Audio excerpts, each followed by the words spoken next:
ter uma palavra com o seu Wilson, né? Nosso visitante da casa, ele se propôs a dar uma palestra hoje em volta do São Nelson, né? Então, seja bem-vindo. Como se a palavra? Boa tarde a todos. Que possamos nós aproveitar a escolha que fizemos em estarmos aqui. Certamente, todos nós, ou pelo menos a maioria, viemos em busca de alguma coisa que nos auxilie a transitarmos pela vida de uma forma mais aprazível, menos dolorosa, porque senão nós estaríamos em outro lugar que nos satisfazesse mais. Muitas vezes, em nosso dia a dia, somos levados a procurar certas coisas que antes não procurávamos, salvo exceções, porque não havia necessidade. Nós preferimos estar no lugar de lazer, assistindo a um filme, jogando uma partida de qualquer jogo, assistindo um jogo de futebol, por exemplo. Dizem que é a paixão nacional no Brasil. Alguns de nós adentram nas casas espíritas porque têm interesse de buscar conhecimento, de se esclarecer, de encontrar as razões do viver, o porquê da vida, de onde eu venho, para onde eu vou, questões que até então nos chamavam a meditação e a análise, porque nos traziam informações diferenciadas do que aqui são apresentadas. Isso nas religiões nós falamos cristãs. E hoje nós vamos falar do papel das religiões em um mundo de transição. O que é um mundo de transição? O Espiritismo classifica os mundos em 5 categorias: mundos primitivos, onde o espírito inicia a sua jornada evolutiva como espírito. Depois, um mundo de provas e expiações, que o próprio nome já diz, é um planeta onde as almas encarnadas serão provadas para demonstrar a si próprios diante da própria consciência o que aprenderam e desenvolver as virtudes, e ao mesmo tempo em que expiamos os erros do passado, porque infringimos as leis de Deus aqueles que estamos no nosso planeta, que hoje ainda é um mundo de provas e expiações. O que distingue uma coisa da outra é provas. É como um aluno que estudou tanto e aí esgotou a matéria daquele nível e tem que demonstrar por uma prova que aprendeu para seguir adiante. E nós somos provados no dia a dia nas experiências com os semelhantes. Aquelas pessoas que nós achamos difíceis de convívio são colocadas ao nosso lado com o objetivo de nos provarmos.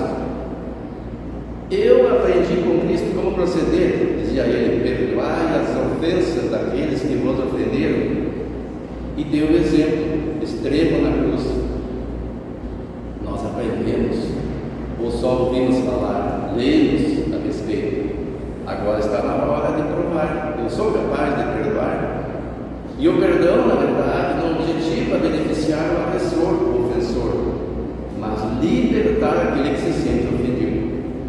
Porque nós nos vinculamos àquela emoção que gerou naquele ato que nós entendemos como algo injusto a nosso respeito e temos o outro como inimigo. E muitas vezes nós pintamos até ódio a respeito dele. Então isso nós experimentamos nesse mundo de provas e expiações. Mas o que é um mundo de transição que nós vamos falar agora? Esta fase que experimentamos agora, a fase em que o planeta, não da constituição fisiológica dele, mas também inclusive da redundância, mas principalmente pela transformação moral da mediana população que aqui habita, pelo menos a metade. E aí haverá um equilíbrio entre amor e desamor, entre o mal e o bem, porque o mundo de regeneração é a próxima fase, a terceira fase evolutiva, em que não imperará o mal como ainda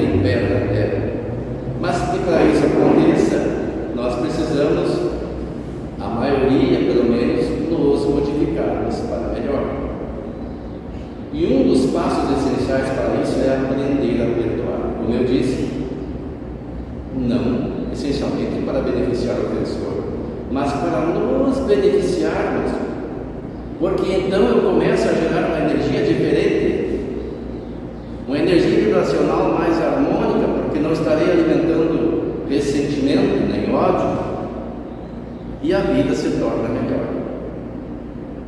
E depois vem os mundos ditosos, que é a próxima fase, em que já impera o amor, mas o mal ainda se faz presente. E por último, um mundo sublime, onde só há amor, não há mais a presença do mal. E nós estamos nessa segunda fase, nessa transição planetária muito falada. E a nossa pergunta é: qual é o papel das religiões? Eu fui convidado pelo Luiz para falar sobre esse assunto, eu nunca tinha pensado. E aí eu digo, como é que vamos abordar esse assunto? Aqui tem uma imagem muito clara, que é um templo de todas as religiões, construído na Rússia. Se vocês forem procurar na internet, vão encontrar, tem mais de um. Nós vamos mostrar no final um aqui no Chile e um templo da LDV no Brasil, que não objetiva a mesma coisa, mas cumpre o mesmo papel. E o objetivo desse templo é aproximar as pessoas das diversas religiões, afastar aquele antagonismo, porque cada religião acha que tem a verdade absoluta, está certa, as demais estão equivocadas. E aí existem os rachas. Hoje nós temos no Brasil milhares de religiões ditas cristãs, apenas falando das cristãs. E no mundo as cristãs não são a maioria. O cristianismo não atinge nem a metade das religiões. Mas no mundo nós temos centenas de milhares de religiões.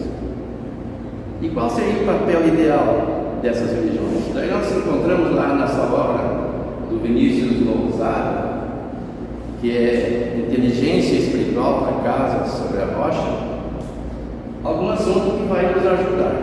Nós encontramos na página 39 e 40 algo que nós transcrevemos para cá para analisarmos.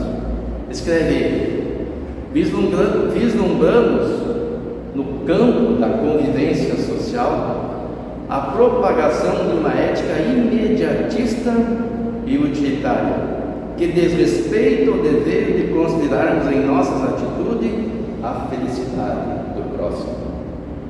Isso é decorrente do mundo de provas e expiações, em que o mal ainda impera.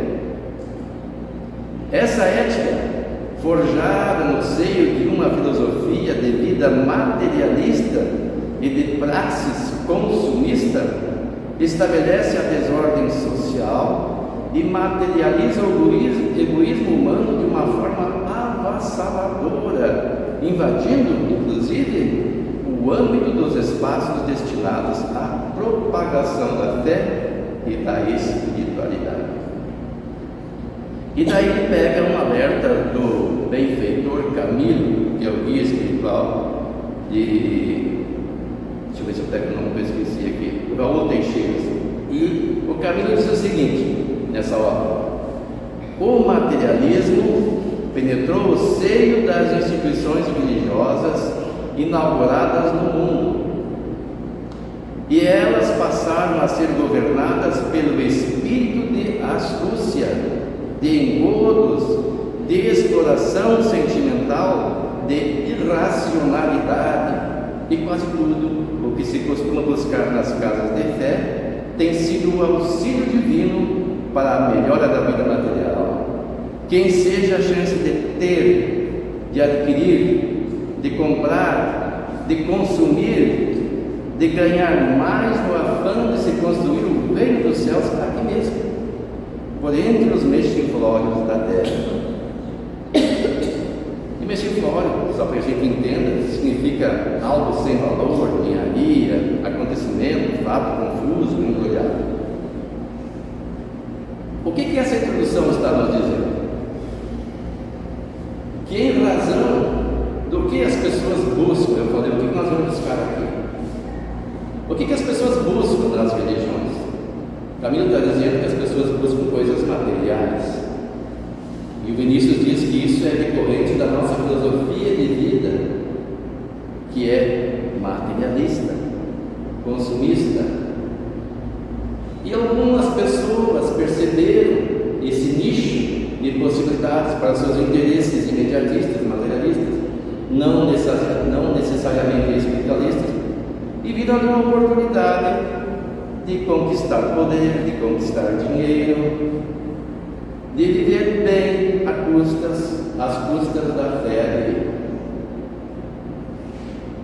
Vamos ver o que nos diz o artigo 150 da nossa Constituição Federal. Sem prejuízo de outras garantias asseguradas ao contribuinte, é vedado à União, aos Estados, ao Distrito Federal e aos municípios, inciso 6, instituir impostos sobre item B, templos de qualquer culto. Aí essas pessoas perceberam, opa, aí tem um lugar bom onde eu ganhar dinheiro e não vou nem pagar imposto. Mas como é que eu vou fazer isso? Primeiro, nós vamos olhar o que aconteceu no passado. Nós tínhamos na terra a Igreja Católica. Eu fui ver o que é católica. Católica é Igreja Universal. Em outras palavras, alguém usou o termo e criou uma outra Igreja Universal daí, aproveitando o gancho. E era a única representando o cristianismo na terra. E em razão do sincretismo religioso, desse aspecto de querer avaliação minha, cada um faz a sua análise. Ao longo da história houve um certo desvio, até previsto por Jesus. Um pouco antes de ser preso, para depois ser condenado à morte na cruz, ele falou com os seus apóstolos que enviaria um Consolador, que traria coisas que ainda não podiam ser ditas e esclareceria muitas outras que seriam deturpadas. Ele já previa. Porque, analisemos, Jesus não criou nenhuma religião. Ele nasceu no seio do judaísmo e o combatiu dizendo que ele veio destruir a lei. Ele disse: eu não vim destruir a lei, mas dar-lhe validade. Ele falava da lei de Deus, aquela que estão nos 10 mandamentos. Mas as suas palavras, o seu exemplo, se chocava com os costumes da época, além de algumas leis que o próprio Moisés estabeleceu. Se formos olhar lá em Êxodo, depois dos 10 mandamentos, Moisés manda matar certas pessoas em razão de certas atitudes que eram entendidas como delitos. E está na Bíblia. E a Bíblia, aliás, é usada pelos cristãos, que unem os livros da Torá, mais os livros do chamado Novo Testamento, que são os Evangelhos, mais os Atos dos Apóstolos, mais o Apocalipse, e constitui o Novo Testamento, se constitui a Bíblia. Mas nós pegamos essa parte da Torá, onde estão registrados os atos, as leis, tudo que Moisés trouxe para nós, além dos demais profetas. E Jesus era criticado por isso, e tanto que foi levado à morte. E ele sentiu o que viria no futuro, porque Jesus é o Espírito mais elevado que Deus nos deu na terra e nos serve de exemplo, é o nosso guia, é o governador do planeta. Ele ajudou, aliás, ele dirigiu a construção do nosso planeta, e tudo que aqui vive foi planejado por espíritos sublimes da equipe dele, que planejaram tudo que nós temos aqui no meio ambiente que favorece a vida.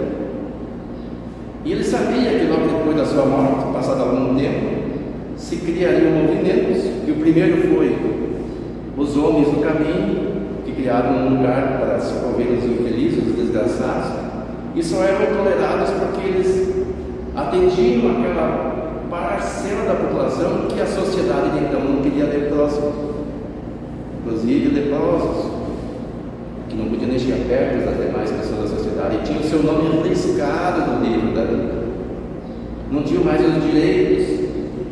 E tanto que quando Jesus curava alguém, dizia assim: vai e apresenta-se aos sacerdotes para que tenha o teu nome de novo escrito no livro da vida. Ele voltava a ter direitos. Então eles eram tolerados. Nós chamávamos o caminho. A Até que Lucas perguntou: quem somos nós? Os caminheiros, os homens do caminho? Nós somos aqueles que seguimos o Cristo. E aí surgiu a ideia de cristãos do cristianismo. Mas ao longo do tempo, por 3 séculos, os cristãos foram perseguidos pelo Império Romano, porque as suas ideias chocavam-se com aquela de domínio, de poder, de exclusividade, de governar, de decidir a vida das pessoas, tolhendo a liberdade dos submetidos ao seu jugo. Mas o movimento não esmorecia.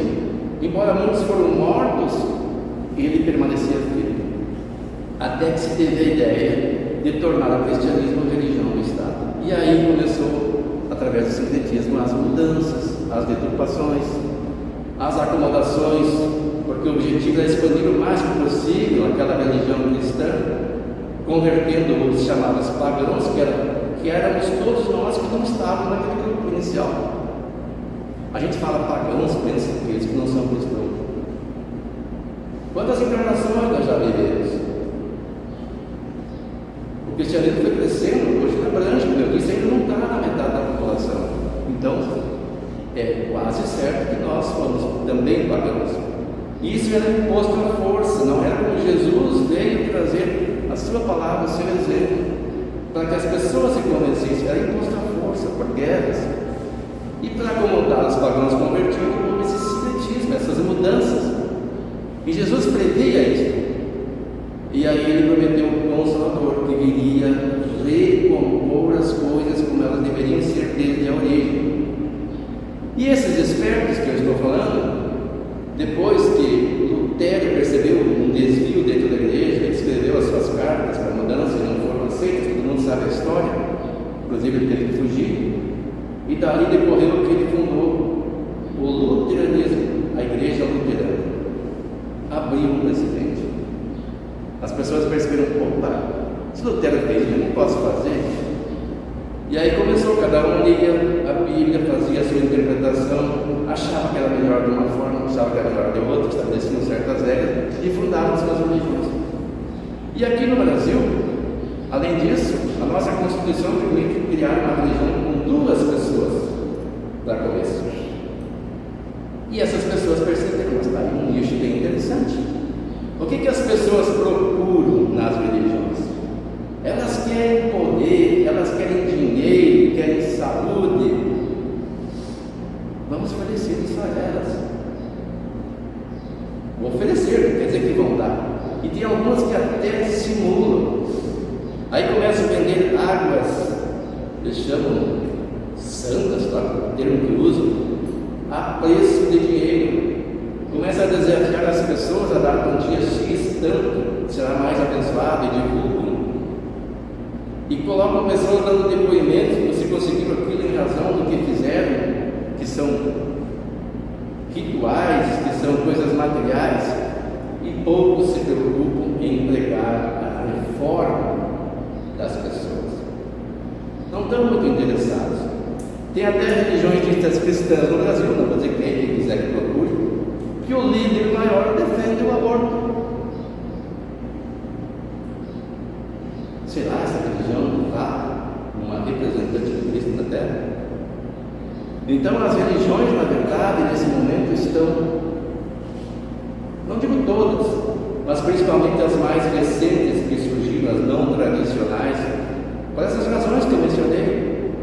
Tem pessoas que compram fazendas de centenas de milhões de reais, é da igreja, mas quem usufrui ele, e não pagam imposto por nada disso.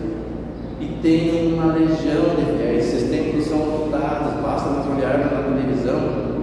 Nós aqui estamos em poucas dezenas de pessoas, quando muito, mas eu garanto a vocês que talvez o nosso pensamento, o nosso objetivo tem mais força do que uma multidão de 3, 4 mil pessoas que só buscam coisas materiais. Querem a saúde física, não condenamos quem quer, todos nós queremos, devemos buscá-las. Não devemos alimentar a ideia, não, isso é expiação, não adianta. adianta sim. Deus nos deu a inteligência, nós não sabemos até onde vai a nossa expiação. Temos que buscar a cura, mas não só a cura física, porque a doença física vem de um problema psíquico. Como eu disse, quando nós não perdoamos, nós geramos energia deletéria que são filtradas pelo duto etérico, que deixa passar só energia suficiente para não fazer o corpo perecer, o corpo físico. Mas onde é que fica aquela parte que não passou? Fica impregnada no perispírito, que é o corpo que não morre com a morte nossa aqui na Terra, e vai permanecer conosco, gerando perturbação de toda a ordem, e que precisa ser drenadas de uma forma ou outra. E uma das formas, quando nós não desenvolvemos o amor, é a doença, a dor. Drena-se a energia pelos efeitos que ela gera no corpo. Então nós devemos sim buscar a cura disso. Como? Através do recurso que a ciência médica nos dá e a espiritualidade. Mas por que a espiritualidade? Porque se eu desenvolver a espiritualidade no sentido de entender as razões da nossa vida e entender que, perdoando o outro, eu serei o primeiro beneficiado. Como assim? Porque eu não vou gerar mais energias que vão alimentar aquele mal que eu tenho. E feliz daquele que não precisa passar pela dor, se depura pelo amor. Como assim? Imaginemos um copo repleto de água suja, que são as energias que nós geramos quando estamos em desequilíbrio, e a maior parte do tempo estamos. Se nós colocarmos um conta-gotas pingando água pura em cima, constantemente, o que vai acontecer? O copo vai começar a extravasar, e com o tempo, aquela água suja sai toda e ele fica repleto de água limpa. Assim é a nossa vida, quando nós mudamos o comportamento, deixamos de nos sentir vítimas, desgraçados e merecedores das bênçãos de Deus, de alimentar um complexo de culpa, mas agir no bem, pelo prazer de agir no bem. No começo vai ser difícil, eu farei por obrigação, eu terei que vencer outras inclinações, outras tendências com disciplina. E com disciplina eu vou aos poucos sentindo que é bom agir bem, e eu vou me satisfazer com o simples agir bem, não esperando que Deus me recompense com uma vida espiritual melhor, que eu vá para o nosso lar ou qualquer outra coisa espiritual, porque aí eu não estou cumprindo o objetivo, que é fazer a minha transformação moral. E isso as religiões teriam que fazer, e poucas fazem. Eu vi esses dias uma palestrante, não peguei o nome dela, até foi uma amiga minha que compartilhou. São poucas exceções de pessoas que falam o que ela fala, que as pessoas esperam que Deus faça uma mágica a nossa transformação. Ela diz assim: se eu tenho que desenvolver o músculo, eu tenho que fazer correr, eu tenho que exercitar-me. Se eu quero ter saúde, eu tenho que me locomover. Não adianta eu esperar sentado e orando a Deus que Deus me cure. Eu tenho que procurar os meios. E isso é uma pregação importante para a nossa fase de transição planetária, para que nós auxiliemos o mundo a diminuir esse espaço de tempo que já acontece na nossa transição, previstas inclusive por Jesus, em que haveria guerra, rumores de guerras, terremotos, fome, e dizia ele, para não nos assustarmos, que é só o começo, que não é o fim. E nós estamos nesse processo. Vai acabar. Quem leu aquele livro No Rumo de um Mundo de Regeneração, de Divaldo Pereira Franco, pelo Espírito Manuel Filomeno de Miranda, sabe que as esferas espirituais inferiores estão sendo sanadas. Aqueles lugares onde se reuniam, e ainda existem alguns que se reúnem espíritos empedernidos no mal, já estão sendo desmontados, e é dado àqueles espíritos se emendarem, ou seja, mudarem de comportamento e reencarnarem na Terra, para poderem, no contato com as pessoas mais evoluídas, decidirem o seu futuro. Mas muitos deles estão reencarnando e estão com dificuldades, estão influenciando negativamente outros que já avançamos um pouco e observamos o que eles fazem e achamos, opa, mas eles estão tudo bem, estão ganhando dinheiro, são saudáveis, belos, jovens, e a sociedade nos aplaude, mas então está tudo bem, vou fazer o mesmo. Jesus alertou: quem estiver sobre o telhado, não desça. Quem estiver no campo, não volte para apanhar o que quer que tenha deixado atrás. O que ele estava dizendo? Estava falando dessa época. Quem estiver sobre o telhado é aquele que já acendeu o fogo. Quem estiver no campo é aquele que está trabalhando. Não volte para apanhar o que quer que tenha deixado para trás. O que nós deixamos para trás? Aqueles que nos julgamos, que achamos que estamos um pouquinho melhor, às vezes só achamos. Porque, como eu disse, o cristianismo surgiu logo depois que Cristo veio à Terra, faz 2000 anos que ele começou a pregar. A pessoa vai dizer, não estamos em 2023, mas ele começou a pregar isso de uns 30 anos. Então não faz 2000 anos que o mundo conheceu a sua filosofia de vida. Nós éramos essas pessoas que estavam nas comunidades pagãs. E avançamos um pouco, hoje estamos melhores. Nem imaginamos, às vezes temos dificuldade de visualizar nós fazendo o que os filmes, os livros demonstram que os pagãos faziam. Então avançamos um pouco. O nosso comportamento melhorou, os nossos princípios, os nossos valores estão melhores, e aí a gente olha, mas tem uma libertinagem aceita, tudo é liberdade, a televisão mostra, os filmes mostram, as pessoas aplaudem, eles ganham dinheiro, não estarei eu errado? Será que não sou eu que sou preconceituoso? Vamos fazer o que eles fazem também. E Jesus alertou: não volte para ganhar o que quer que tenha deixado atrás. São as nossas tendências inferiores que nós ainda não nos libertamos. Eu sempre digo, nós temos uma autocensura, que é aquilo que nos impede de fazer o que nós sabemos que é errado, que está gravado na nossa consciência. As leis de Deus estão lá, e nós gravamos como aprendizado feito. Fazia, agora eu não faço mais. Mas não faço porque eu não modifiquei, ou eu não faço porque a sociedade não aceita. Mas agora eu estou aceitando. Então, se eu fizer, já não é mais errado. Mas o que eu entendo que é certo e que é errado? Hoje eu conversava com o Nelson, que eu digo que eu tenho diabetes 1, né? Segundo a Associação Médica Espírita do Brasil, quem tem diabetes nasceu para aprender a disciplina. E eu faço um esforço. Aí tinha um alimento lá de que olha, não é que eu não posso comer, mas não devo. Aí ele lembrou, Paulo de Tarso que dizia, né? Tudo me é permitido, mas nem tudo me convém. Como é que eu vou analisar o que me convém ou não? Nada me impede. A lei não me impede. Deus não vai me impedir.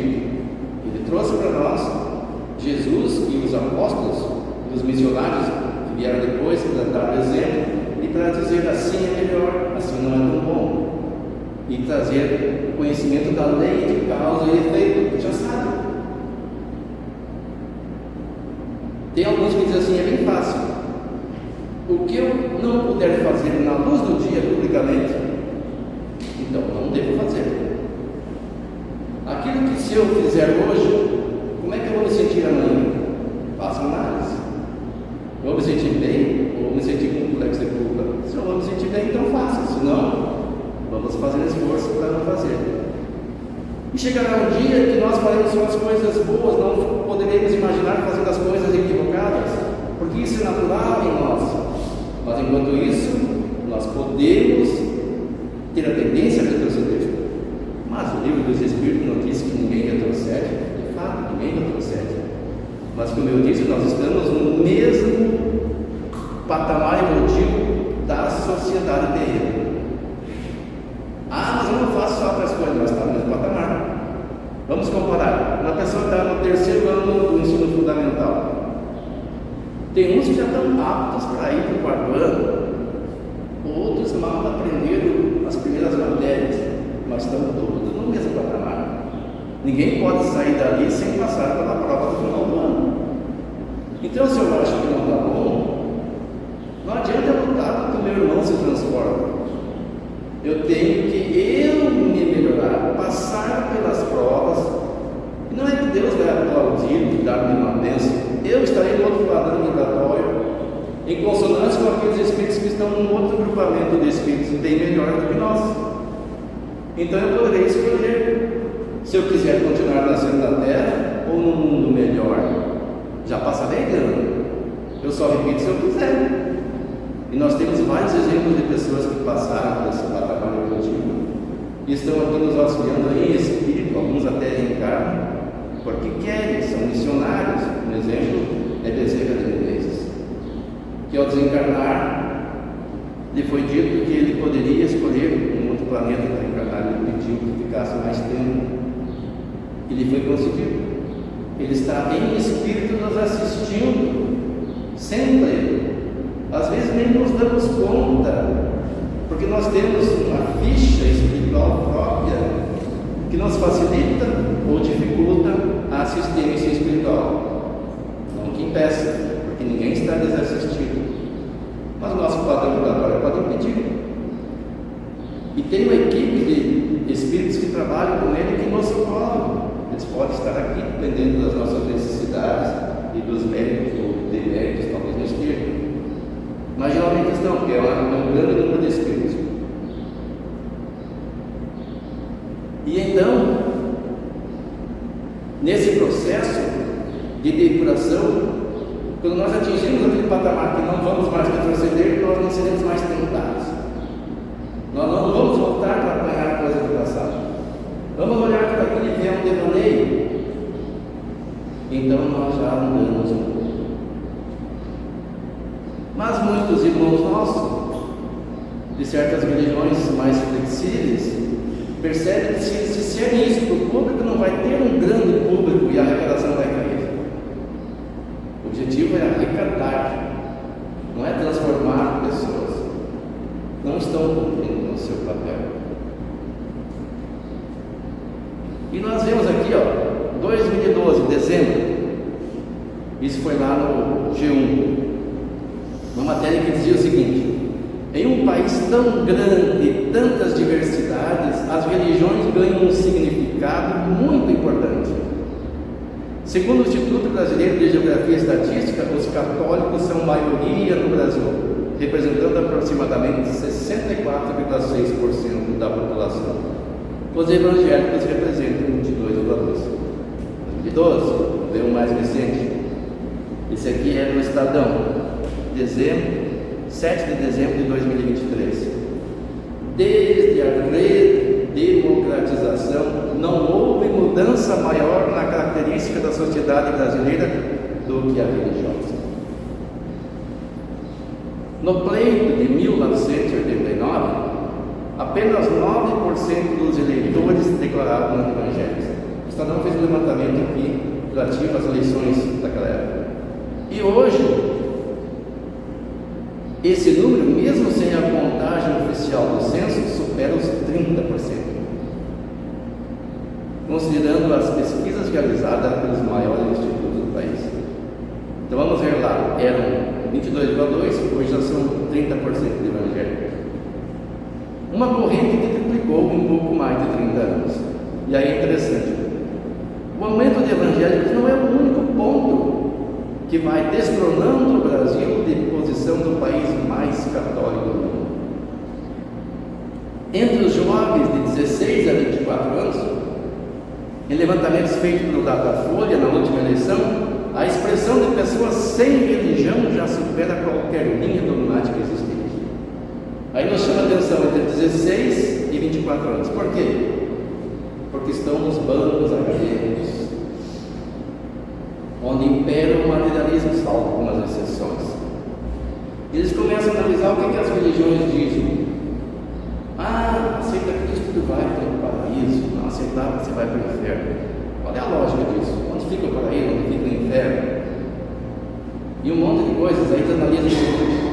Mas o cristianismo é um plágio do paganismo. E as pessoas olham, o cristianismo é uma invenção. Jesus nem existiu, foi só inventado para dominar as pessoas. Tem até um filósofo aí que diz que a religião é o ópio do povo. É desse tipo de fundamento esse raciocínio para quem tem só essa informação? Não é. É racional. É preciso levar esclarecimento a essas pessoas, do que eu já falei aqui. O sincretismo, a acomodação dos pagãos é que fez isso.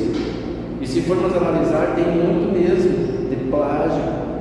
Não no cristianismo, mas naquilo que se escolheu adotar como movimento cristão. Porque o cristianismo puro seguia de Jesus. E não é uma religião. É uma filosofia de vida, é um modo de viver. Tanto que ele deu o exemplo do bom samaritano, até foi lido aqui no Evangelho, como aquele exemplo a ser seguido. Porque dizia que no juízo final não se proferirá o libelo perguntando da ortodoxia da fé. Que religião você pertencia? Não, isso não interessa. Que bem você fez, quantas lágrimas enxugou, é isso que as religiões têm que fazer, para que o mundo se transforme. Repito, para que essa fase de transição seja superada o mais rápido possível. No Rio de Janeiro, 34% dos entrevistados nessa faixa etária consideram não possuir religião alguma. E mais 32% se declaram evangélicos. 2/3 do Novo Litorado, na segunda cidade mais populosa do Brasil, já não é mais católica. E a reportagem prossegue, dizendo em quem essas pessoas votam. Dá para deduzir. Em quem o materialista vai eleger? Quem ele vai eleger? Quem ele vai escolher? Ele vai escolher alguém que pensa como ele.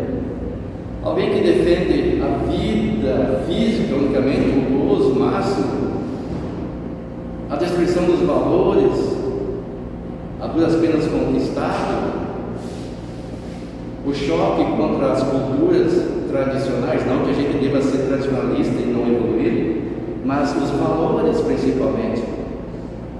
Quem defende a liberação das drogas, quem defende o aborto, quem até não apoia a constituição da família, são essas pessoas que são eleitas para esses irmãos nossos que não entenderam ainda o papel das religiões, porque não lhes foi apresentada uma religião condizente com a razão. Porque não são pessoas tolas, são ignorantes, não são. São racionais. São más? Também não são. São pessoas idealistas. Alguns dizem assim, mas decidem uma religião para fazer o bem? Não decidem, tanto que Jesus deu o exemplo do bom samaritano. Mas as religiões têm que trazer isso para as pessoas, não afastar as pessoas para que façam péssimas escolhas. Mas o Espiritismo verifica nisso. Vamos ver lá o Evangelho segundo o Espiritismo, no capítulo 1, não o ministro da lei, aliança da ciência e a religião. Primeiro fala lá de Moisés, depois fala de Cristo, e nós não vamos entrar aqui porque não temos tempo, vamos entrar só na parte do Espiritismo. E daí ele diz assim: a ciência e a religião não puderam até hoje entender-se, porque encarando cada uma as coisas do seu ponto de vista exclusivo, reciprocamente se repeliam, segundo a visão de Allan Kardec, quando escreveu o Evangelho segundo o Espiritismo. Reciprocamente se repeliam, até hoje ainda, grande parte se repele. Faltava com que encher o vazio que as separava, um traço de união que as aproximasse. Esse traço de união está no conhecimento das leis que regem o universo espiritual e suas relações com o mundo corpóreo, leis tão imutáveis quanto as que regem o movimento dos astros e a existência dos seres. Uma vez comprovadas pela experiência essas relações, nova luz se fez. E a fé dirigiu-se à razão. Esta nada encontrou de lógico na fé. Vencido foi o materialismo. De quem falava Kardec? Do Espiritismo, que veio como um elo entre a religião e a ciência, aproximando ambas, porque tanto a religião quanto a ciência são coisas que promanam de Deus. Uma cuida da área espiritual, outra da área da ciência física. E o Espiritismo é uma ciência física e espiritual. E veio aclarar os pontos obscuros, aparar as arestas, para que ambas se aproximem a religião e a ciência. Mas nisso, como em tudo, há as pessoas que ficam atrás, até serem arrastadas pelo movimento geral que às vezes marca, se tentam resistir em vez de o acompanhar.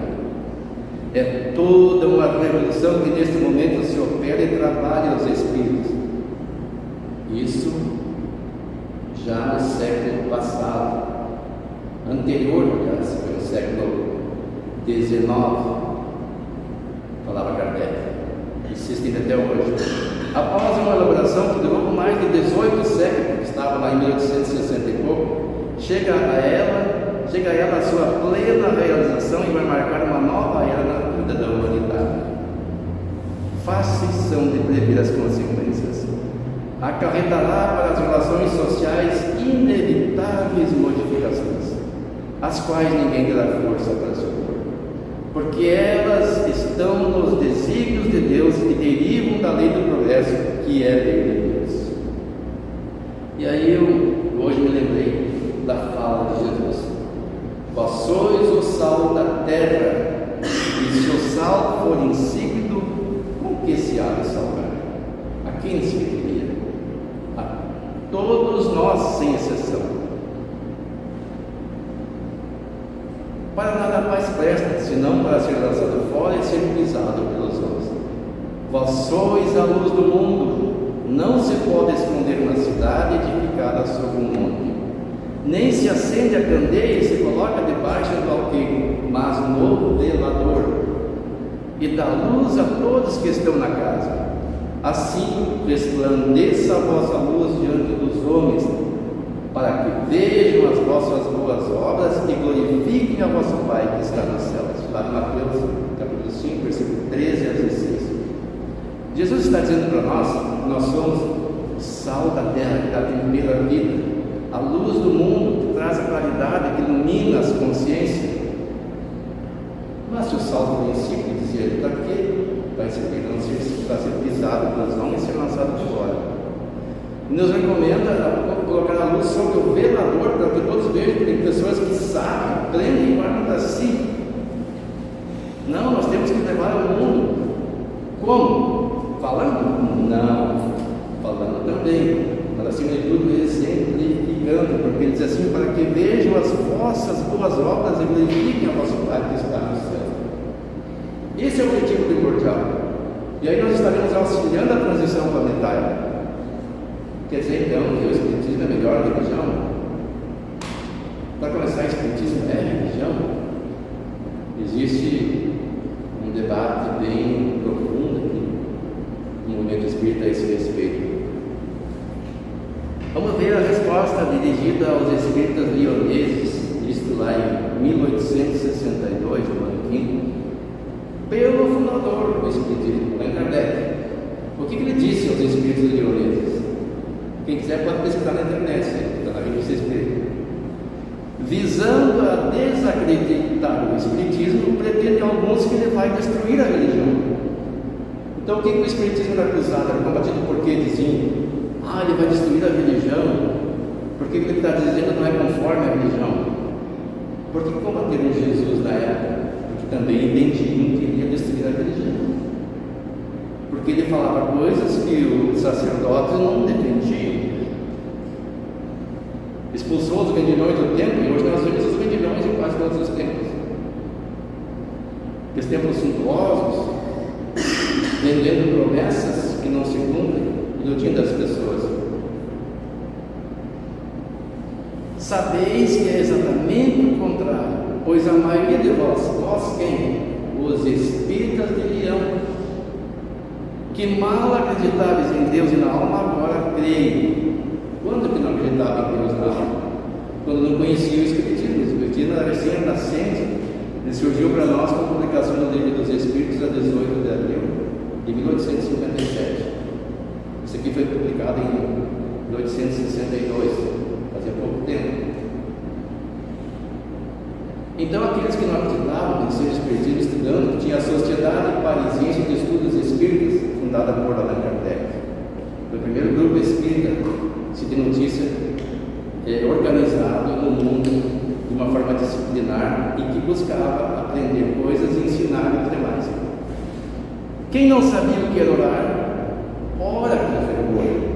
Quem não mais punha os pés nas igrejas, a elas vão com recolhimento. Que igreja?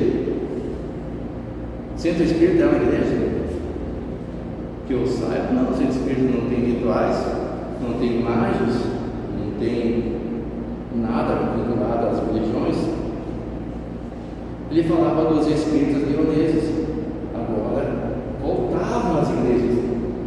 As igrejas são uma dimensão. Aliás, se a religião devesse ser destruída pelo Espiritismo, é que ela seria destrutível pelo Espiritismo, e o Espiritismo mais poderoso. Ora, a religião seria destruída pelo Espiritismo, mas o Espiritismo não é uma religião não pode destruir uma religião que é ela mesma. Então é outra coisa. Afirmá-lo seria falta de habilidade, porquanto seria confessar a fraqueza de uma e a força do outro.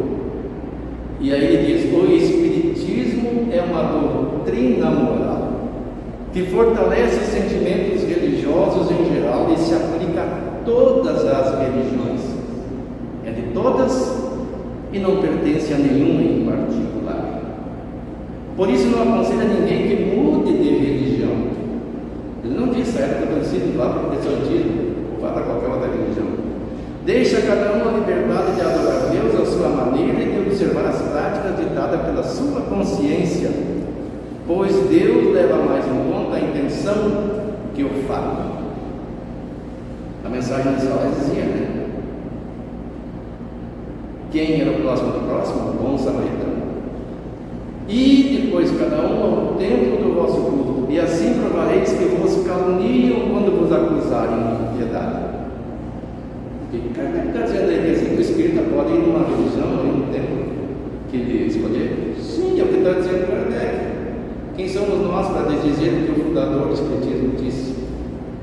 Se algum de nós, não sei se alguém já foi à França, eu não fui, mas vi documentários, ir até o cemitério onde estão os despojos da Kardec, tem um tomo lá, e está escrito Allan Kardec, o fundador da doutrina espírita. Não fala da religião espírita. Então, meus irmãos, resumindo, o Espiritismo busca ser este elo entre a religião e a ciência. E nós não podemos ser esse elo se entendermos que o Espiritismo é religião no sentido tradicional do conhecimento da palavra, mas apenas no sentido filosófico, porque ele busca levar e consegue, quem o entende, o homem de volta a Deus, religa o homem a Deus. Aí no sentido filosófico, sem rituais, sem hierarquia, sem as coisas tradicionais da religião, mas trazendo ao homem o conhecimento necessário para que ele supere esta fase de transição o mais breve possível e as dores sejam abreviadas. Esse é o papel do Espiritismo. Mas muitas casas afastam as pessoas vinculadas às religiões porque dizem que tem que fazer do Espiritismo a sua religião. E nós percebemos isso nos nossos estudos, e daí nós, aqui primeiro vamos mostrar esse templo que aparece aqui, ó. Esse aqui está lá no Chile, também tem o objetivo de aproximar as religiões. E nós temos aqui no Brasil esse da Legião do Bancário, não fica bem visível aqui, ó. Não sei se alguém conhece. Essa é a parte externa, aqui é uma parte interna. Eu estive lá numa ocasião e daí falei que era muito parecido com o que eles pregam com o Espiritismo. E eles entendem que o Espiritismo é religião. Não, nós não somos vinculados à religião nenhuma. Lá é para que todo mundo vá e faça uma comunhão de vibração. Mas assim como os outros que eu acabei de mostrar, que existem no mundo várias, virou um centro de atração turística. Alguns fazem. Por exemplo, isso aqui, ó, as pessoas entram aqui e ficam circulando até no centro de volta enquanto meditam. Isso é um ritual. Fazem um ritual só para experimentar, mas é cuidado, porque não é uma religião. E tem pessoas de todas as religiões que vão lá, até umas que não têm religião nenhuma, que tem bastante hoje.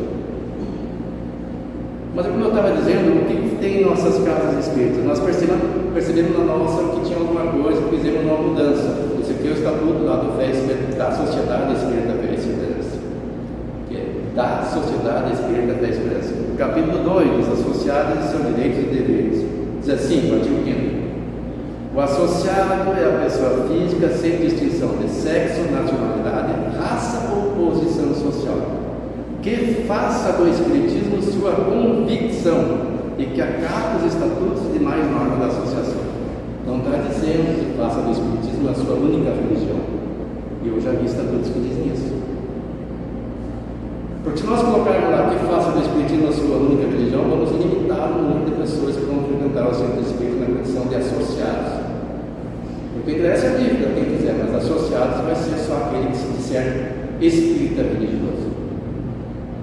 Como eu disse, no sentido filosófico, tudo bem. Eu, para mim, que eu conheço o Espiritismo já há algum tempo, comecei a estudar em 1980, não aprendi quase nada ainda, vou levar algumas encarnações para aprender.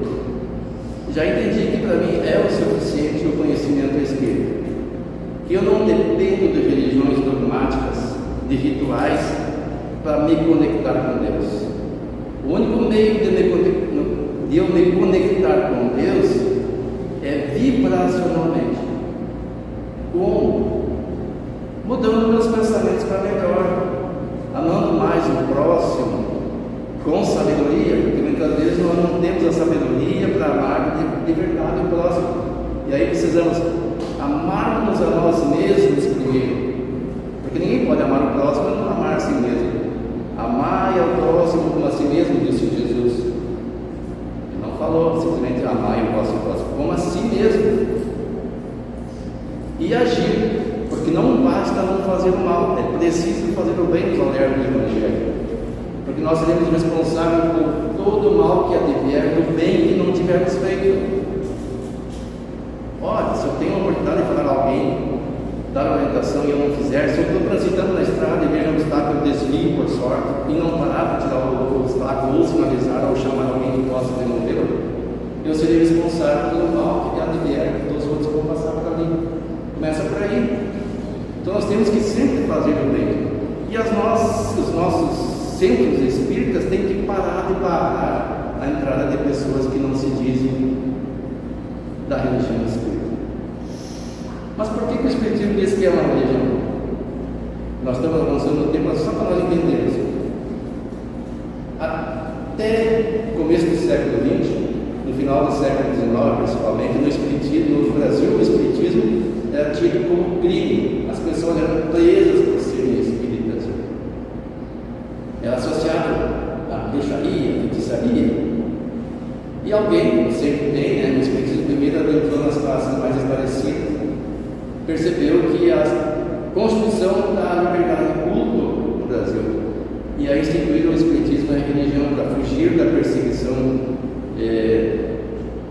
dos que faziam a lei na época.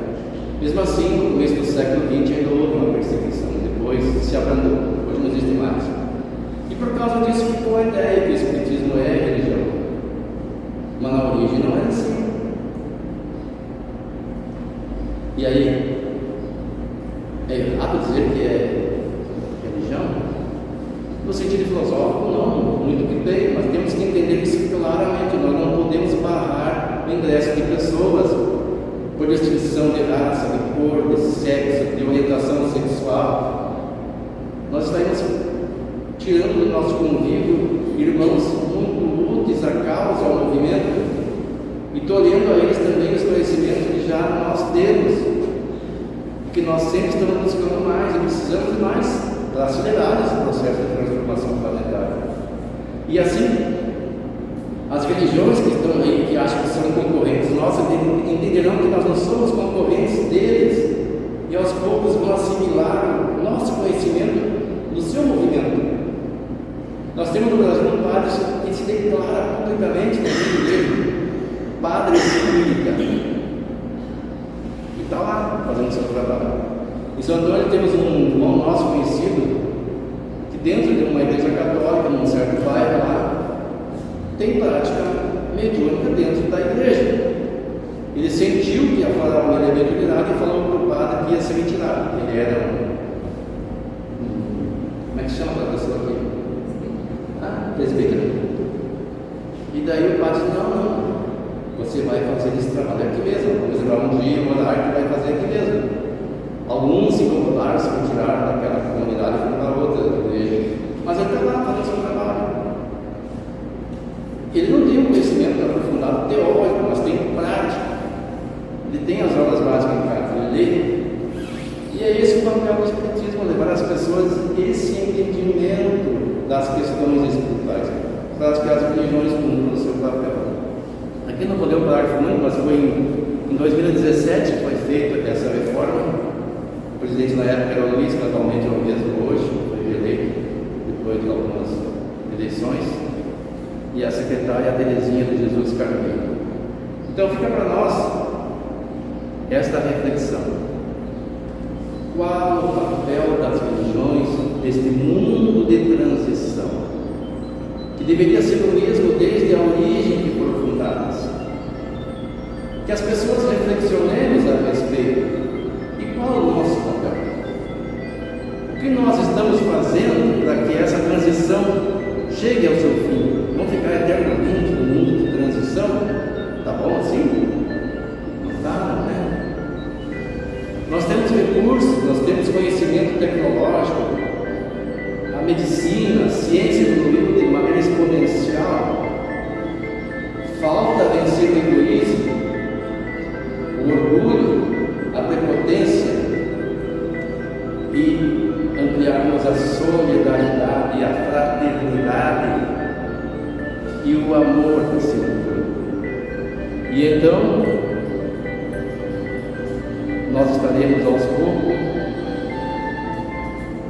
favorecendo a conclusão dessa transição pela nossa transformação moral, pelo nosso agir, porque as pessoas nos observam quando sabem que aquela pessoa é espírita, o que ela faz é bom, é digno de louvor.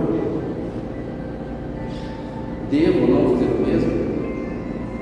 Muitas vezes nos tentarão a voltar às práticas antigas, seremos convidados, mas temos que ter firme o propósito, se ainda não vencemos as tendências, orar e vigiar,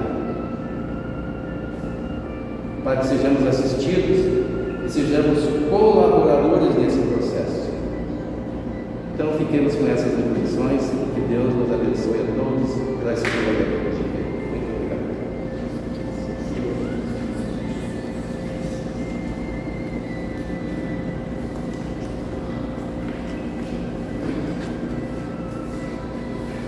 Agradecemos imensamente, né, pelas palavras, e seja muito bem-vindo na hora que vier, certo? Então, sintam-se em casa. Então convido a todos agora, permaneçam